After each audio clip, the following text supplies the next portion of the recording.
नमस्कार दोस्तों। BPSC mains को ध्यान में रखते हुए आज से हम लोग शुरू करेंगे हिस्ट्री के अंतर्गत जितने भी इम्पोर्टेंट प्रश्न हैं सारे ही प्रश्नों का एक अच्छा आंसर तैयार करने का, एक मॉडल आंसर राइटिंग करने का, जिसके वजह से आप एक अच्छा मार्क्स प्राप्त कर सकते हैं। यहाँ पे आज का पहला प्रश्न होगा, भारत के स्वतंत्रता संग्राम में सुभाष चंद्र बोस के योगदान पर चर्चा कीजिए। अब यहाँ पे बिल्कुल सिंपल है, जब यहाँ पे योगदान पूछा जा रहा है तो परिचय के रूप में, भूमिका के रूप में, उपलब्धियों से आप शुरुआत कर सकते हैं। क्या क्या सुभाष चंद्र बोस की उपलब्धियाँ रही, किस प्रकार से वे जन नेता के रूप में बाहर उभरे, उसके बाद से भारतीय स्वतंत्रता संग्राम में क्या उनका कंट्रीब्यूशन है, यहाँ से शुरू कर सकते हैं। उसके बाद से भारतीय स्वतंत्रता संग्राम में योगदान। अब योगदान में देखिए, जब भी यहाँ पे योगदान लिखना हो, चाहे वो किसी भी पर्सनालिटी का, गांधी जी का, नेहरू का, रविंद्रनाथ टैगोर का, तो कोशिश करना है कि इस योगदान को एक बड़े डायमेंशन के अंतर्गत दिखाने का। और इस बड़े डायमेंशन में कोशिश करना है, यहाँ पे बहुत सारा स्टूडेंट का कमेंट आता है कि पॉइंट में लिखे या फिर पैराग्राफ में लिखे। तो यहाँ पे योगदान को अगर आप पैराग्राफ से दिखाएंगे तो काफ़ी एक शानदार प्रेजेंटेशन माना जा सकता है। क्योंकि योगदान में क्या होगा कि जब भी आप एक पैराग्राफ में किसी एक योगदान को दिखाते हैं तो बिल्कुल वो क्रमबद्ध यहाँ पे होना चाहिए, सिस्टमेटिक होना चाहिए। और इस योगदान को दिखाते समय कुछ यहाँ पे डेटा हो गया, कुछ डेटा का प्रयोग करें, लेकिन इस डेटा के प्रयोग के साथ साथ एक इनोवेटिव चीज़ आपका ये होना चाहिए कि बिल्कुल उसको समझ के लिखने का प्रयास करिए। अर्थात एक एनालिटिकल, कुछ मौलिकता वाली अप्रोच भी आपको यहाँ पे दिखानी होगी। जो इस तरह का जो स्किल है बहुत ही कम स्टूडेंट को यहाँ पे आ पाता है, इसीलिए यहाँ पे एवरेज मार्क वगैरह की समस्या होने लगती है। तो आपको अच्छा आंसर अगर आपको लिखना है, अच्छा मार्क्स प्राप्त करना है, तो ये सारा फार्मूला अभी से आपको अपनाना होगा। और उसके बाद से यहाँ पे निष्कर्ष को लेकर मैं यही कहूँगा कि देखिए, जितना भी इम्पोर्टेंट फेमस जो भी यहाँ पे पर्सनालिटी है, तो निष्कर्ष को लेके जो अच्छी अच्छी बुक है, नोट्स है यहाँ पे, तो अभी से आप ठीक है कुछ ऐसा फ्रेमिंग कर लीजिए कि अगर सुभाष चंद्र बोस के बारे में आएगा तो हमें यही निष्कर्ष लिखना है, गांधी जी के बारे में आएगा तो यही निष्कर्ष लिखना है। चूँकि कम समय में एग्जाम हॉल में वो मटेरियल तैयार नहीं हो पाता है। तो यहाँ पे जब पहले से प्रश्न आउट है तो यहाँ पे प्रयास कर सकते हैं, जरूर ये कारगर साबित होगा ही होगा। चलिए अब हम अपने शुरू करते हैं यहाँ पे परिचय के रूप में।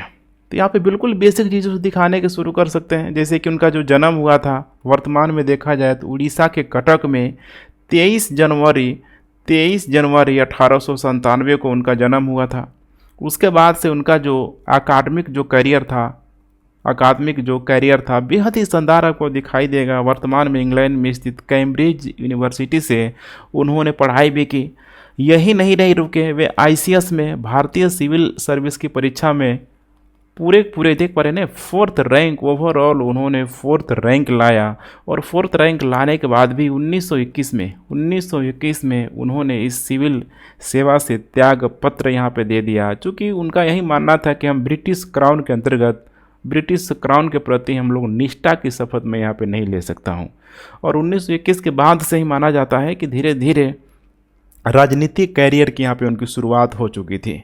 यहीं से उनकी राजनीतिक कैरियर की शुरुआत हो चुकी थी। अब यहाँ पे ध्यान रखना है, बहुत कुछ ठीक है, मतलब 22-23 साल का एक युवा व्यक्ति, उन्हीं बंगाल के क्षेत्रों से निकले हुए थे स्वामी विवेकानंद भी। तो स्वामी विवेकानंद को सुभाष चंद्र बोस एक आध्यात्मिक गुरु के रूप में मानते थे, लेकिन राजनीतिक गुरु के रूप में देखा जाए तो उन्होंने CR दास को चुना हुआ था। इसीलिए शुरुआत से देखेंगे तो CR दास की जो पार्टी थी, खासकर हम लोग स्वराज पार्टी की बात कर ले, CR दास की जो विचारधाराएं थी, काफ़ी कह सकते हैं कि उनके भी विचारधाराओं में वो सारा चीज़ देखने के लिए मिलता है यहाँ पे। ठीक है, तो राजनीतिक करियर की यहाँ पे शुरुआत हुई और फिर ये रुके नहीं, कई बार जेल भी गए, 11-12 बार माना जाता है कि वे जेल भी गए। 1930 में कांग्रेस के ये युवा नेता के रूप में भी यहाँ पे चुने गए। आगे चल के इनको भारतीय राष्ट्रीय कांग्रेस की अध्यक्षता करने का भी मौका मिला। जब यहाँ पे अगस्त क्रांति चल रही थी, भारत छोड़ो आंदोलन चल रहा था, 1942 में जब भारत छोड़ो आंदोलन चल रहा था, तो वे भारत की सीमाओं से बाहर रह के प्रयास कर रहे थे भारत की स्वतंत्रता संग्राम के लिए, भारत की स्वतंत्रता आंदोलन के लिए, भारत की स्वतंत्रता के लिए। और इसी तरह उन्होंने कई सारा प्रयास किया, जैसे कि INA की स्थापना हो गया, इंडियन नेशनल आर्मी की स्थापना हो गया। ये एक ऐसी आर्मी थी, खुद सोच के देखिए कि ब्रिटिश भारतीय सेना से बिल्कुल पृथक थी, इंडिपेंडेंट थी, जो पहली बार कोई भारतीय यहाँ पे ब्रिटिश हुकूमत के रहते हुए अपनी स्वतंत्र आर्मी बना के यहाँ पे, ठीक है, पूरी तरीके से नेतृत्व कर रहा था। तो अपने आप में एक बहुत ही नायाब चीज़ था यहाँ पे, इसको भी ध्यान रखने की ज़रूरत है। इसके अलावा भारतीय स्वतंत्रता लीग की भी उन्होंने अध्यक्षता की। अब ये लीग का क्या मतलब है, तो जैसे कि अभी वर्तमान में चल रहा है ना IPL, ये भी एक प्रकार का लीग ही यहाँ पे होम रूल लीग आंदोलन भी चल रहा था उस समय, मैंने 1916-17 के बाद। तो लीग का सीधा सा मतलब है यहाँ पे कि अलग अलग क्षेत्रों में उद्देश्य देखा जाए, ठीक है, तो उनका लगभग एक ही टाइप का था, लक्ष्य भी एक ही टाइप का था, लेकिन कार्य करने की जो प्रक्रिया थी अलग अलग थी। जैसे गांधी भारत से कर रहे थे भारत की आज़ादी के लिए, उसी प्रकार से सुभाष चंद्र बोस यहाँ पे देश की सीमाओं से बाहर रह के कर रहे थे। तो इसीलिए बोला जा रहा है कि भारतीय स्वतंत्रता लीग की भी इन्होंने अध्यक्षता की, और 1943 में ही इनके द्वारा आज़ाद हिंद फौज की स्थापना की गई। तो कुल मिला के सब बातें लिखने का एक ही उद्देश्य है कि उनके द्वारा स्वतंत्रता संग्राम में बहुत ही बड़ी महत्वपूर्ण भूमिका निभाया गया। अब यहाँ पे बताना है आपको कि भारतीय स्वतंत्रता संग्राम में उनका योगदान क्या है। अब योगदान है, पूरे योगदानों को 4 भागों में यहाँ पे मैंने बांटा हुआ है। अब इन 4 भागों को बहुत ही अच्छे तरीके से लिखने का प्रयास करना है। पूरा बॉडी लाइन यही है, ध्यान रखिएगा। यही आपका मार्क्स पूरी तरीके से डिसाइड करेगा कि आपको किस हद तक, कितने लेवल पर ले जा किसको आप लिखते हैं। तो नंबर 1 है यहाँ पे कांग्रेस सदस्य के रूप में। चूंकि उनकी राजनीतिक जो कैरियर की जो शुरुआत हुई यहाँ पे कांग्रेस सदस्य के रूप में हुई थी 1921 में। यहाँ पे ध्यान रखिएगा 1921 में CR दास के साथ उनकी जो भी यहाँ पे पार्टी जो बनी हुई थी असहयोग आंदोलन के बाद, जैसे कि स्वराज पार्टी की जो स्थापना हुई थी, तो स्वराज पार्टी के द्वारा ये माना जाता है कि फॉरवर्ड पत्रिका निकाला जा रहा था। तो इन्होंने फॉरवर्ड पत्रिका का संपादन कार्य संभाला। हालांकि आपको समझना है कि लगभग 1921 हो गया, 1923 हो गया, बड़ी तेज़ी से सामने भी आए, युवाओं के प्रति बहुत ही एक आकर्षक चेहरा के रूप में उभरे। लेकिन 1925 में आपको भी ध्यान रखना है कि इनके जो राजनीतिक जो गुरु थे CR दास की यहाँ पे मृत्यु हो गई, ठीक है, तो ये भी आपको ध्यान में रख के चलना है। तो 1921 हो गया, या फिर 1923 जो भी बड़ा काम जो हुआ है 1923 में, जैसे कि इनको अखिल भारतीय युवा कांग्रेस का अध्यक्ष भी चुना गया, और एक आगे चल के बंगाल में कांग्रेस के अध्यक्ष भी चुने गए। फिर दौर आता है 1925 में। अब वो 1925 तक देखेंगे तो यहाँ पे असहयोग आंदोलन के बाद से बहुत सारी क्रांतिकारी गतिविधियाँ यहाँ पे हो रही थी। तो माना जाता है कि 1925 के आसपास क्रांतिकारी आंदोलन में शामिल होने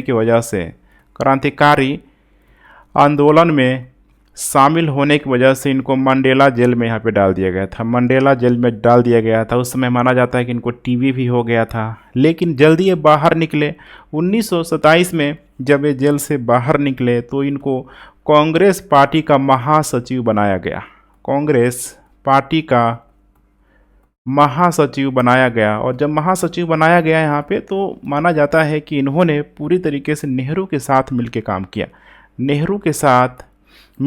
किया। तो यहाँ पे आप देख पा रहे हैं ना, जितना बड़ा बलिदान उतना बड़ा अचीवमेंट इस शुरू से यहाँ पे रहा है। बड़ा नेता कोई इसी तरीके से नहीं बनता है। तो यहाँ पे इन सारी बातों को आपको दिखाना है। उसके बाद से ये दौर यही नहीं रुका, दौर आता है लगभग सविनय अवज्ञा आंदोलन का। इस दौरान भी इनको यहाँ पे गिरफ्तार किया गया, जेल में डाला गया, और इसी दौरान इन्होंने गांधी इरविन समझौता का भी विरोध किया। सुभाष चंद्र बोस के द्वारा विरोध यहाँ पे किया गया। फिर यहाँ पे नेक्स्ट दौर आता है, देखा जाए तो लगभग 1930 का यहाँ पे दौर है। 1930 का जब ये कलकत्ता के मेयर चुने गए, और 1930 में ही एक और बड़ी कह सकते हैं कि जो क्रांतिकारी जो गतिविधियां आई यहाँ पे, अखिल भारतीय ट्रेड यूनियन के अध्यक्ष भी चुने गए। अखिल भारतीय ट्रेड यूनियन के ये अध्यक्ष भी चुने गए। उसके बाद से नेक्स्ट दौर आता है 1938 का। बीच में यहाँ पे कुछ कुछ हो रहा है, लेकिन जो बड़ा बड़ा जो इवेंट है उसी को यहाँ पे शामिल करके चलना है। तो 1938 में जैसे कि हरिपुरा अधिवेशन में इन्होंने कांग्रेस की अध्यक्षता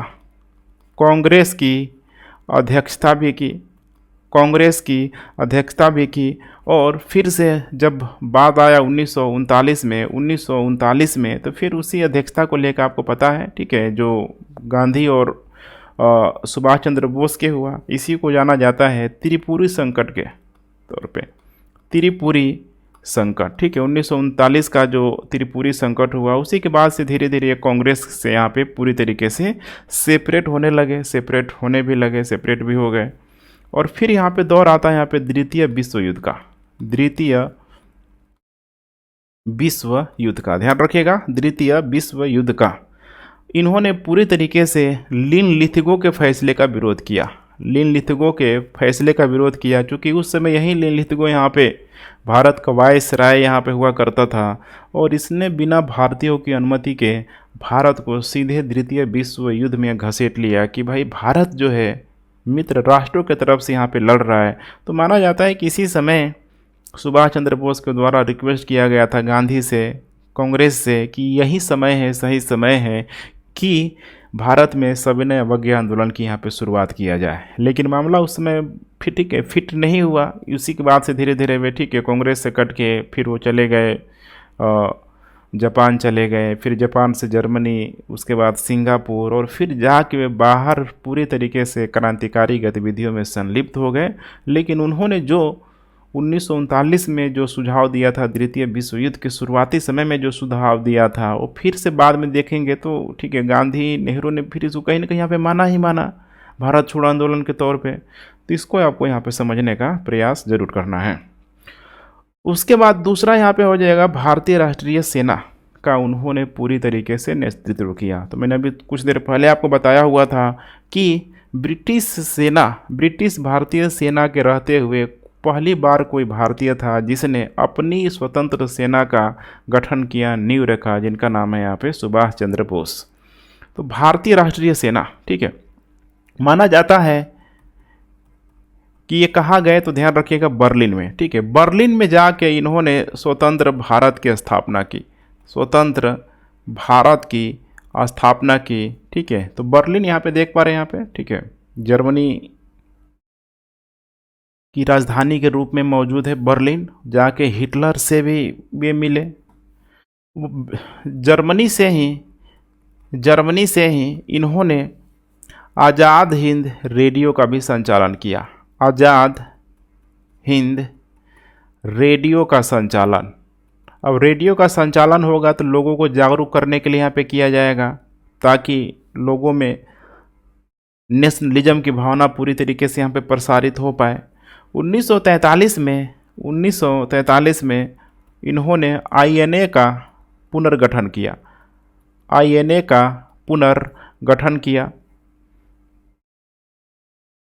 और इसी के दरमियान जर्मनी से इन्होंने, ठीक है, पूरी तरीके से देखेंगे तो जापान होते हुए सिंगापुर तक की इन्होंने यात्रा की। आगे चल के इन्होंने नारा भी दिया, दिल्ली चलो का नारा दिया। और आज़ाद हिंद सरकार की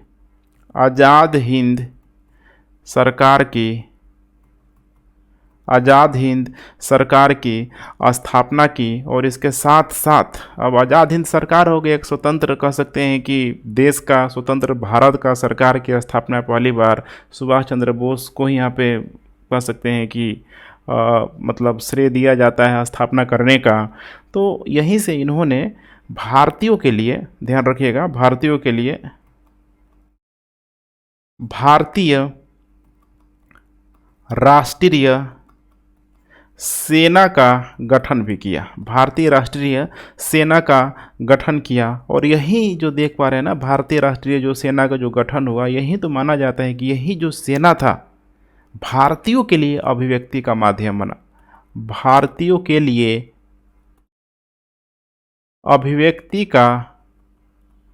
अभिव्यक्ति का माध्यम बना। इसमें बड़ी मात्रा में जो यहाँ पे शामिल हुए लोग ही शामिल हो रहे हैं, चाहे हम लोग युवा की बात कर लें, स्त्री पुरुष की बात कर लें, यहाँ पे बड़ी मात्रा में यहाँ पे लगभग समाज के एक बड़े वर्ग ने इसमें जाके पार्टिसिपेट किया ही किया। और माना जाता है कि इसी के तहत झांसी की रानी नामक एक महिला टुकड़ी का भी यहाँ पे गठन किया गया था, इन स्त्रियों के लिए, इन महिलाओं के लिए। तो यहाँ पे एक लाइन लिख सकते हैं आप, झांसी की रानी टुकड़ी का भी उस समय यहाँ पे गठन किया गया था। अब यहाँ पे समझ पा रहे हैं कि जब इतने बड़े लेवल पे भारतीय राष्ट्रीय सेना का यहाँ पे गठन हो रहा है, आज़ाद हिंद फौज की यहाँ पे स्थापना हो रही है, आज़ाद हिंद सरकार की स्थापना हो रही है, तो इसका प्रभाव जो है जनता पे पड़ेगा ही पड़ेगा।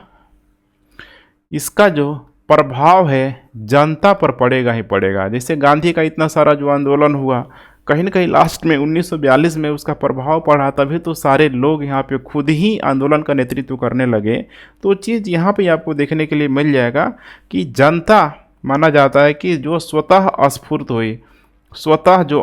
हुई उसमें कहीं ना कहीं सुभाष चंद्र बोस का भी एक बहुत बड़ा यहाँ पे इम्पैक्ट रहा था। ठीक है, तो ये भी आप कह सकते हैं, क्योंकि अब इसके वजह से जनता में क्या होगा कि सेना आ गई, हमारी आर्मी आ गई, हमारी सरकार जब बन चुकी है, तो एक मेंटल जो इफ़ेक्ट होगा, मनोवैज्ञानिक जो पॉजिटिव वे में जो इम्पैक्ट लोगों के बीच डालेगा, राष्ट्रीयता भावना को यहाँ पे जगाने का प्रयास करेगा, तो लोग यहाँ पे एक्टिव होंगे ही होंगे। और एक्टिव के साथ साथ वे एग्रेसिव भी होंगे, ध्यान रखिएगा, और एक्टिव के साथ साथ वे एग्रेसिव भी यहाँ पे होंगे ही होंगे। कुल मिला के अगर देखा जाए तो उनकी जो विचारधारा थी, उनकी विचारधारा से दोनों ही समाज में उस समय जो अलग अलग जो विचारधाराएं चल रही थी, खासकर देखा जाए तो वामपंथ उस समय यहाँ पे आ चुका था। वामपंथ के साथ साथ दक्षिण पंथ भी था। तो दोनों ही विचारधाराओं से प्रभावित जितने भी यहाँ पे लोग थे, सारे ही लोग कहीं न कहीं सुभाष चंद्र बोस का सपोर्ट कर ही रहे थे। क्योंकि वामपंथियों का जो सबसे इम्पोर्टेंट जो फैक्टर होता है यहाँ पे हिंसा के माध्यम से ही यहाँ पे, ठीक है, किसी भी उद्देश्य को, किसी भी लक्ष्य को पाया जा सकता है।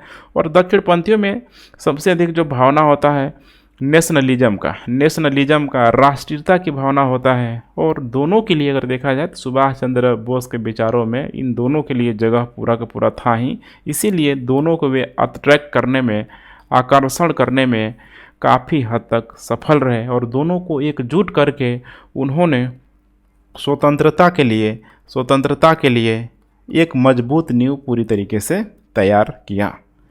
उसके बाद नेक्स्ट है यहाँ पे करिश्माई नेतृत्व। अब ये करिश्माई नेतृत्व का मतलब क्या है यहाँ पे कि लोगों का इतना बड़ा हुजूम, जो भीड़ है, जो नेता जितना इकट्ठा करेगा, अपनी विचारधाराओं को लोगों के माध्यम से करवाने का प्रयास करेगा, यही तो होता है करिश्माई नेतृत्व।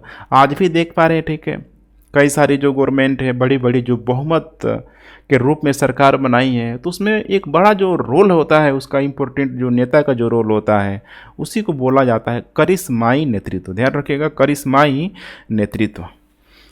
नेतृत्व के अंतर्गत यहाँ पे देखा जाए तो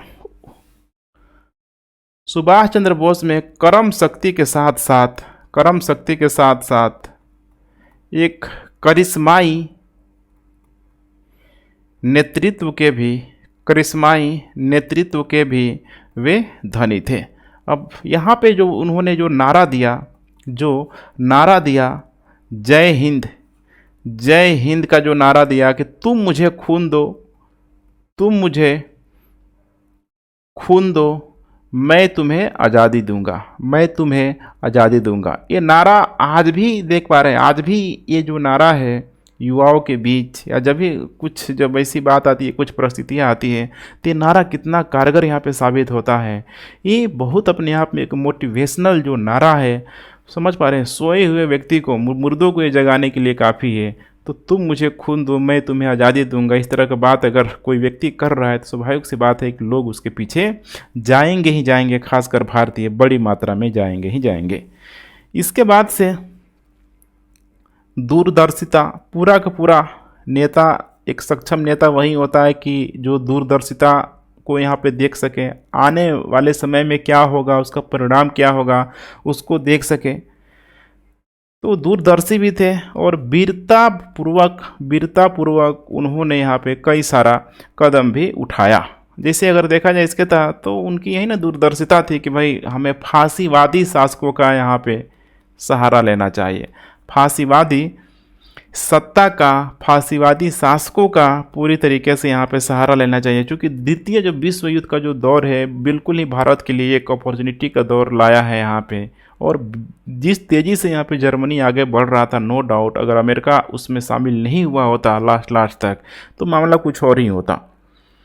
तो यहाँ पे अंतर्राष्ट्रीय स्तर पे विदेशी सहयोग की यहाँ पे बात कर रहे हैं, ये कितनी बड़ी यहाँ पे क्या है, दूरदर्शिता है यहाँ पे। और वीरतापूर्वक भी इसे कदम कहा जा सकता है।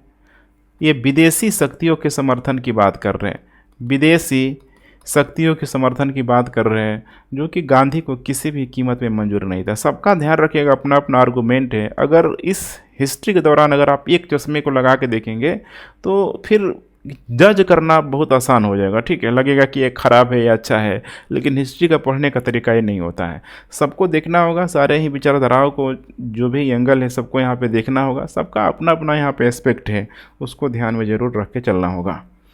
उसके बाद से इनके जो भाषण थी या फिर लेखन क्षमता था, ये बहुत ही यहाँ पे ज़बरदस्त था। इसके माध्यम से इन्होंने देशभक्ति की भावना को जगाने का प्रयास किया। और ये जो देशभक्ति की भावना के साथ साथ जो भी सामाजिक कह सकते हैं कि बुराइयां थी, सामाजिक मतभेदता का जो भी यहाँ पे कारण था, उसको भी दूर करने का प्रयास किया। जैसे कि क्षेत्रीयता को ख़त्म किया, धर्म को इन्होंने अपने अंदर समाहित होने का भी प्रयास नहीं किया। जैसे आईएनए वगैरह की जब स्थापना हुई तो अगर ठीक है किसी एक धर्म के प्रति रुझान होता तो उसमें बड़ी मात्रा में देखेंगे तो मुस्लिमों को भी शामिल किया गया आईएनए की सेना में। ये अपने आप में बहुत बड़ा कह सकते हैं कि सुभाष चंद्र बोस के लिए अचीवमेंट था। इसके अलावा किसी भी प्रकार का जात पात पे विश्वास नहीं रखते थे, लिंग भेद नहीं रखते थे, महिला की टुकड़ी थी, बहुत जो जातियाँ थी वे भी आईएनए में यहाँ पे शामिल थी। तो कुल मिला के यहाँ पे देखेंगे तो बिल्कुल ही इन सारे ही बुराइयों के खिलाफ वे खिलाफ थे ही थे, अर्थात समाज के सभी वर्गों का कहीं न कहीं प्रतिनिधित्व करते हुए नज़र भी आ रहे थे। इनका व्यक्तित्व ही यहाँ पे काफ़ी था अंग्रेज़ों के लिए खतरा पैदा करने के लिए। और आईएनए को सोच पा रहे हैं यहाँ पे, आईएनए को वहाँ पे कहीं न कहीं जापान का जो सहयोग कह सकते हैं, आईएनए को विदेशी सहायता मिली थी। तो ये भी कहीं न कहीं यहाँ पे जो ब्रिटिश हुकूमत के ख़िलाफ़ उनके डर का एक बहुत बड़ा कारण था ही था। बहुत डरता था सब जापानियों से, ठीक है। उसके बाद नेक्स्ट यहाँ पे हिंदू मुस्लिम एकता को लेके, जैसे मैंने अभी बात किया थोड़ी देर पहले कि आईएनए की जब स्थापना हुई तो इसमें बड़ी मात्रा में यहाँ पे हिंदुओं के साथ साथ मुस्लिमों की संख्या भी काफ़ी यहाँ पे अधिक थी। तो यहाँ पे किसी भी प्रकार का धार्मिक भेदभाव की अनुमति यहाँ पे नहीं थी। इसीलिए यहाँ पे ध्यान रखिएगा, ठीक है। कांग्रेस के नेताओं के द्वारा उनके इसी कदम को यहाँ पे बहुत सारे कांग्रेस के नेताओं के द्वारा उनको सराहा जाता था। याद करिए त्रिपुरी संकट में ऑलरेडी जब वोटिंग हुआ तो उसमें गांधीवादी जो नेता पट्टाभी सिद्धारमैया को जब उन्होंने हराया तो उस समय देखा जाए तो कांग्रेस में उनका जब तक एक अच्छा खासा कद या फिर उनकी जो विचारधाराएं अगर लोगों को प्रभावित नहीं करती, कांग्रेस के सदस्यों को प्रभावित नहीं करती, तो क्या वे उनको वोट देते? खुद ये सोचने वाली बात है। इसीलिए कांग्रेस के नेताओं ने यहाँ पे उनको बताया कि देखो कितनी बड़ी मात्रा में यहाँ पे आईएनए में इसने ठीक है मुस्लिम लोगों को शामिल किया हुआ है। हो ना हो सुभाष चंद्र बोस के द्वारा यहाँ पे सांप्रदायिक समस्या का समाधान यहाँ पे कर लिया गया है। तो ये बहुत बड़ा अचीवमेंट था सुभाष चंद्र बोस के लिए। इसके अलावा यहाँ पे सुभाष चंद्र बोस को लगभग अलग अलग विचारधाराओं के लोगों ने, जैसे कि समाजवादियों ने, कांग्रेसियों ने और साथ में यहाँ पे गांधी ने, इन तीनों ही समाज के अलग अलग वर्ग के लोगों ने बताया कि भाई सुभाष चंद्र बोस में गजब ही एक देशभक्ति की भावना है, आत्म बलिदान की भावना है, जो पूरी तरीके से वर्ग, समुदाय, धर्म से ऊपर उठ के एकता को ये पूरी तरीके से यूनाइट करने का प्रयास कर रहे हैं, जो कि स्वतंत्रता के लिए बहुत ज़रूरी है। तो इस तरीके से अगर सुभाष चंद्र बोस की कोई प्रशंसा कर रहा है तो ये सुभाष चंद्र बोस के लिए छोटा अचीवमेंट यहाँ पे नहीं हो सकता है। खुद यहाँ पे देख पा रहे हैं ना गांधी, अब यहाँ पे कौन छूट रहा है, खुद सोच के देखिए यहाँ पे। फाइनली यहाँ पे एक बात करना है, एक छोटे से निष्कर्ष के तौर पे आपको बताने की कोशिश करना है कि हो ना हो यहाँ पे सुभाष चंद्र बोस भारतीयों के लिए कहीं न कहीं एक बड़े जन नेता के रूप में भी उभरे। जन नेता के साथ साथ जो उनका जो करिश्माई जो नेतृत्व था, जन भागीदारी का मार्ग पूरी तरीके से प्रशस्त किया। महिलाएं आ गई, मुस्लिम ठीक है लोग भी यहाँ पे आ गए। तो ये अपने आप में छोटा मोटा मामला नहीं था, ध्यान रखिएगा। जन भागीदारी का मार्ग अगर प्रशस्त हुआ तो बिल्कुल नहीं, जैसे जो नेतृत्व था, करिश्माई नेतृत्व था गांधी का, वैसे ही यहाँ पे सुभाष चंद्र बोस का भी था। इसके अलावा यहाँ पे इंडियन नेशनल आर्मी हो गया, ध्यान रखिएगा, इंडियन नेशनल आर्मी हो गया।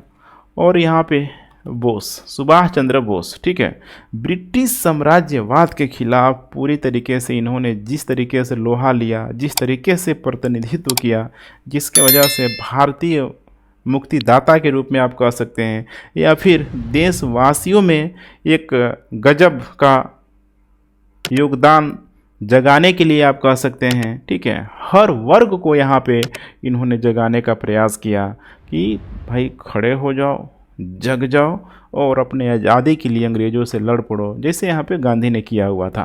तो अब यही समझना है कि भारत छोड़ो आंदोलन या फिर उसके बाद से भी देखेंगे तो वे हर समय अंग्रेज़ों के खिलाफ एग्रेसिव रुख को अपनाए रखें। तो इस मामले में ठीक है एक बहुत बड़ा कह सकते हैं कि अचीवमेंट ही था, बहुत बड़ा योगदान ही था। जितना अगर योगदान देखा जाए गांधी का था, ठीक है, तो उससे कम भी नहीं है सुभाष चंद्र बोस का। सुभाष चंद्र बोस ने भी अपने साथ साथ, ठीक है, या फिर जितना भी उनका राजनीतिक करियर से लेके अंतिम समय तक उन्होंने भी वही काम किया जो गांधी कर रहे थे, बस तरीका अलग था, ठीक है। एक था क्रांतिकारी तरीका था, हिंसात्मक तरीका था, और एक तरफ था यहाँ पे पूरी तरीके से अहिंसात्मक तरीका, सत्य का तरीका। तो ठीक है फ्रेंड्स, फीडबैक अपना देते रहे। Thanks for watching. जय हिंद।